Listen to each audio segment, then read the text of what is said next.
അതുപോലെ തന്നെ സാർ ഈ ഇൻറ്റൽ AMD, അപ്പോൾ ഇതിൻ്റെ ഡിഫറൻസ് എന്താ? അത് നമ്മൾ ഒരു ലാപ്ടോപ്പ് വാങ്ങിക്കുമ്പോൾ നോക്കണോ? പിന്നെ i5 i3 ഈ ഡിഫറൻസ് ഒക്കെ ഒരു ലാപ്ടോപ്പ് മേടിക്കുന്ന ഒരാളെ സംബന്ധിച്ചിടത്തോളം ഒരു പ്രധാനപ്പെട്ട ചോദ്യമാണ് പ്രൊസസ്സറുമായിട്ട് വന്നത്. സാധാരണഗതിയിൽ ലാപ്ടോപ്പിൻ്റെ വേഗത അല്ലെങ്കിൽ അതിൻ്റെ കമ്പ്യൂട്ടിംഗ് ശേഷിയെ നിർണ്ണയിക്കുന്ന പ്രധാന ഘടകങ്ങളാണ് പ്രൊസസ്സറുകൾ. ഓക്കെ.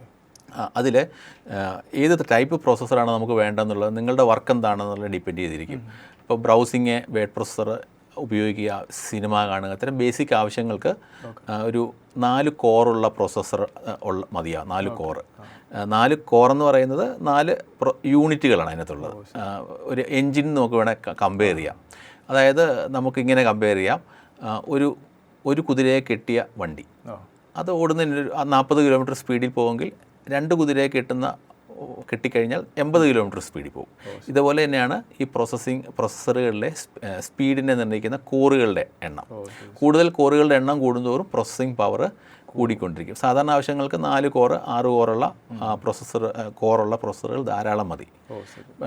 അത് ഇൻറ്റൽ ആണെങ്കിലും AMD ആണെങ്കിലും അവിടെയും 4 കോറ് 6 കോറ് 8 കോറ് അങ്ങനെ കോറുകളുടെ എണ്ണത്തിൽ വ്യത്യസ്തമായ പ്രൊസസ്സറുകളുണ്ട്. പിന്നെ ഇൻറ്റലിൻ്റെ അടിസ്ഥാന ആവശ്യങ്ങൾക്കുള്ള പ്രൊസസ്സറിൻ്റെ റേഞ്ച് സീരീസിന് പറയുന്ന പേരാണ് ഇൻറ്റൽ i3, കോർ i3 സാധാരണ ആവശ്യങ്ങൾക്കുള്ളത്. അതിന് മുകളിലേക്കുള്ള ആവശ്യങ്ങൾക്ക് i5, പിന്നെ i7, i9 അങ്ങനെ പോകും. സാധാരണ ആവശ്യങ്ങൾക്ക് ഇത് മതി. അതുപോലെ AMD എന്ന് പറഞ്ഞ പ്രോസസ്സിംഗ് മാനുഫാക്ചറുണ്ട്. അവരും നല്ല പ്രൊസസ്സറുകൾ നിർമ്മിക്കുന്ന ആൾക്കാരാണ്. ഇൻറ്റലിൻ്റെ അത്രയും വില ഉണ്ടാവില്ല, കുറച്ച് വിലക്കുറവുണ്ട്. പെർഫോമൻസിൻ്റെ കാര്യത്തിലും അവർ മികച്ചതാണ്. അതിനെ നമുക്ക് തിരിച്ചറിയുന്നത് കമ്പയർ ചെയ്യാൻ പറ്റുന്നതാണെങ്കിൽ ഇൻറ്റൽ കോർ i3ക്ക് സമാനമായ AMD പ്രൊസസ്സറാണ് AMD Ryzen 5. Ryzen 3 എന്ന് പറയുന്നത് ഇൻറ്റൽ i3 ആയിട്ട് ഒരേപോലെയാണെന്ന് വിചാരിക്കരുത്. അതിനേക്കാളും താഴെ നിൽക്കുന്ന ഒരു പ്രൊസസ്സറാണ്. Ryzen 5ഉം ഇൻറ്റൽ i3യും ഒരേ റേഞ്ചിൽ വരുന്ന പ്രൊസസ്സറാണ്. അങ്ങനെ അവരുടെ Ryzen 7 എന്ന് പറയുന്നത് ഇൻറ്റൽ i5ന് ഏകദേശം സമാനമായിട്ടുള്ള. അങ്ങനെ ഇൻറ്റൽ ആണെങ്കിലും AMD ആണെങ്കിലും ഓരോ പ്രൊസസ്സറുകൾക്കും വ്യത്യസ്തമായ വേഗതയൊക്കെ മോഡൽ നമ്പറുകളുണ്ട്. അത് നമ്മൾ ലാപ്ടോപ്പ് സെലക്ട് ചെയ്യുമ്പോൾ ആ കമ്പ്യൂട്ടറിൽ ഇൻറ്റലിൻ്റെ ആണോ AMDയുടെ ആണോ i3 ആണെങ്കിൽ 1215U എന്ന് പറഞ്ഞ പ്രൊസസ്സർ ആണ് നമ്മൾ അവിടെ കാണിക്കുന്നതെങ്കിൽ നമ്മൾ ഗൂഗിളിൽ പോയി സെർച്ച് ചെയ്യുക. ആ പ്രൊസസ്സർ നല്ലതാണോ ചീത്തയാണോ എന്നുള്ളത് ഈ ബെഞ്ച് മാർക്കിംഗ് സൈറ്റുകളുണ്ട്, അത് കൃത്യമായ റിവ്യൂ ഉണ്ടാവും. അതേപോലെ 1215U എന്ന് വെച്ചാൽ ലാപ്ടോപ്പിന് അല്ലെങ്കിൽ മൊബൈൽ ഡിവൈസുകൾക്ക് അനുയോജ്യമായ പ്രൊസസ്സർ എന്നാണ് അതിനർത്ഥം.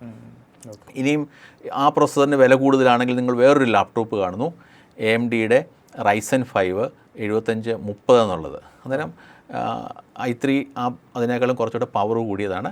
ഇതുമായിട്ട് അത്രയും വില വരുന്നുണ്ടെങ്കിൽ തീർച്ചയായിട്ടും നിങ്ങൾക്ക് AMD Ryzen 5 പ്രൊസസ്സറുള്ള ലാപ്ടോപ്പ് ചൂസ് ചെയ്യാം. അങ്ങനെയാണ് പ്രൊസസ്സറിൻ്റെ കാര്യം. പിന്നീടുള്ളത് റാമിൻ്റെ കാര്യമാണ്. മെമ്മറി എന്ന് പറയും, നമ്മൾ റാം എന്ന് പറയും. ടെക്നിക്കലി എല്ലാവരും മെമ്മറി എന്നുള്ള വാക്കാണ് ഉപയോഗിക്കുന്നത്. നിലവിൽ Windows 11 ഒക്കെയാണ് ഓപ്പറേറ്റിംഗ് സിസ്റ്റമായിട്ട് എല്ലാ ലാപ്ടോപ്പുകളിലും കിട്ടുന്നത്. അതിന് മിനിമം 8 GB റാം ആവശ്യമാണ്. ഇനിയും നിങ്ങൾക്ക് ഒരു നിയർ ഫ്യൂച്ചറിൽ കൂടുതൽ റാം അതിനൊക്കെ ചേർക്കേണ്ട ആവശ്യമുണ്ടെന്നുണ്ടെങ്കിൽ അത് കൂടുതൽ റാം ചേർക്കാനുള്ളൊരു സ്ലോട്ടും കൂടെ ഉണ്ടോ എന്നുള്ളത് നോക്കണം. പിന്നെ പുതിയ കമ്പ്യൂട്ടറിലും മറ്റൊരു വ്യത്യാസമുണ്ട്. സോളിഡ് റാം എന്ന് പറയും. റാം മദർ ബോർഡുമായിട്ട് എംബഡ് ചെയ്ത് വെച്ചിരിക്കും. അതിനകത്തോട്ട് പുതിയൊരു റാം വാങ്ങിച്ചിടാൻ പറ്റില്ല.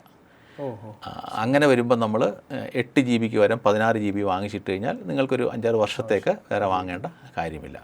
പിന്നെ സ്റ്റോറേജിൻ്റെ കേസ്, SSD സ്റ്റോറേജാണ് മിക്കവാറും ലാപ്ടോപ്പുകളിൽ നിന്ന് ലഭ്യമായിട്ടുള്ള സ്റ്റോറേജ്. അതിനകത്ത് എല്ലാ ലാപ്ടോപ്പ് കമ്പ്യൂട്ടറുകളിലും ആ സ്റ്റോറേജ് കൂടിയാണ് ലഭ്യമാകുന്നത്. 512 GB ഒക്കെയാണ് മിക്കവാറും അത് കിട്ടുക. ഇത്തരം ഘടകങ്ങളാണ് ലാപ്ടോപ്പ് നമ്മൾ വാങ്ങിക്കുമ്പോൾ തീർച്ചയായിട്ടും ശ്രദ്ധിക്കേണ്ടത്. പിന്നെ ഈ പറഞ്ഞ പോലെ കൂടുതൽ ബ്രാൻഡുകളിലേക്ക് പോകുന്നതിന് വരെ നമ്മുടെ കയ്യിൽ ഒരു 22,000 രൂപയുള്ളൂ, 20,000 രൂപയുള്ളതെങ്കിൽ അത്ര അറിയപ്പെടാത്ത ബ്രാൻഡുകൾ നമുക്ക് ചൂസ് ചെയ്യാം.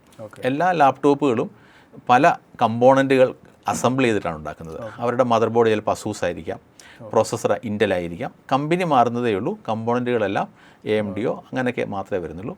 അങ്ങനെ ആകുമ്പോൾ നമുക്ക് അറിയപ്പെടാത്ത ബ്രാൻഡുകളുണ്ട്. ഇപ്പോൾ ഉദാഹരണം നമ്മൾ ഒട്ടും കേട്ടിട്ടില്ലാത്തൊരു ബ്രാൻഡാണ് ചുവി. അതൊരു ചൈനീസ് കമ്പനിയാണ് ലാപ്ടോപ്പിൻ്റെ.